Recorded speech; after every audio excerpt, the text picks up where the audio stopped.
Hashirama-sama! Yeah! Anyway, before I get into the whole Hashirama fanboyism, please somebody tell me how the fuck the opening game went, because I missed everything. I'm like, what the fuck? Shit! How did Brazil play? What's the score? I don't know anything. I missed it. For the rest of June and possibly the rest of July, these Naruto Shippuden episode reviews will be late because of my schedule. That's just the way it is. There's nothing I could do. This is out of my hands. It's my schedule. Deal with it or whatever. Just the anime episodes though. The manga's good. That being said, Orochimaru made the episode for me. Like, the way he was so hands-on, like, this guy knew what was up. He's like, he was on lock. He's like, we're going to this place, getting the mask, then we're going over to Sasuke's, get the fucking Zetsus out, let's bring these Hokages back, progress the plot, motherfucker. In regards to the Shinobi Alliance, it's kind of like a stall match, if you will. Kind of like the plan that Shikaku had before he died. And it incorporates the usage of the Ino-Chikacho strategy with Choji.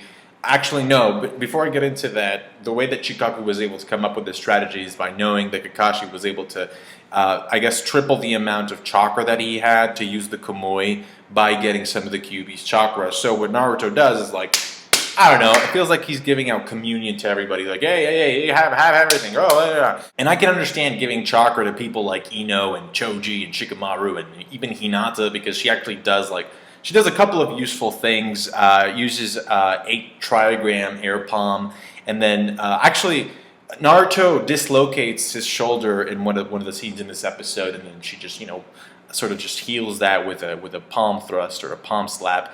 But then she didn't, I noticed in that scene, she didn't have the Byakugan activated, which to me, I mean, it would have made more sense if she had seen the dislocated shoulder with her Byakugan. That being said, so they come up with this strategy, and one of Shikaku's last wishes, obviously this is supposed to be a very emotional scene, but Shikaku, bottom line, he was hitting the Playboy issues a little bit too hard. He had the Kim Kardashian tape on Blu-ray, and Shikamaru knew about it. Throughout this entire war, Ino has been nothing but a breath of fresh air in regards to female characters in Naruto. I mean, she is about that business. She brought her A game from Jump Street.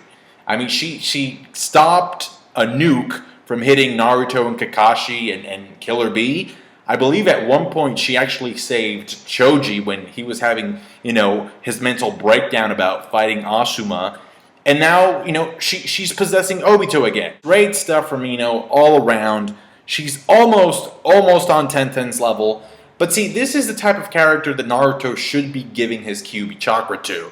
Not the fodder ninja. Nobody gives a shit about them. Like, I mean, story-wise, I don't care. It's like, I understand that you have to protect the people, but trust me, that move of giving everybody part of the Kyuubi's chakra is going to come back to bite him in the ass. There's like this very symbolic scene of the Julie forming a cage with its tails, and then the Shinobi Alliance coming together as a, looks like a bird, a chakra bird that represents Neji's will, and they cut open the cage. But that jump lasts forever. It's like these guys are borderline flying. What's going on? And this kind of came about because of Kakashi's self-pity complex that he has, that we've seen that he has over the years, and understandably so. But Naruto takes it one step further and says that's what makes us ninja, the fact that we can endure this pain. And he says, it's funny because Naruto is portrayed to be like this very stupid teenager, but when it comes to emotional intelligence and being able to connect with people and, expanding on feelings, he says some of the most intelligent stuff in this entire show. I would much rather have some type of painful bond, a broken bond, like the one that he has with Sasuke, although it's not really broken, it's quote unquote broken, but a flawed bond with people than one that is perfect, because perfect bonds don't exist. That is part of the dream world that Madara and Obito want to construct. That doesn't exist, therefore those are not real friends. And that's usually what we do when we meet people, right? Especially when we meet people that we like at first. Like we imagine all this bullshit about them being perfect and them acting a certain way in certain situations and them, but that's a mental image that we have. That is not real. That is not the person. That's a construction that we have. So it's a very smart distinction that Naruto makes, especially when you compare it to the opposing position of Obito, and the fact that he realizes that those bonds are there. He doesn't negate the existence of those bonds. He just says that those bonds just lead to nothing good. They lead to suffering, because he himself, he couldn't overcome the suffering that those bonds that he had caused him. So when you're in a hole, you try to bring more people in. We end the episode in Konoha, and I found it really cool how Sasuke, to get a panoramic view of the village, he went to the top of the same sort of post or pillar that Naruto went up on when he arrived after his training with Jiraiya, after the time skip. I thought that was a cool sort of correlation there. And it surprised me because there were people there. Like, there's actual people in Konoha. I'm like, who is taking care of Konoha while, the Kages are gone?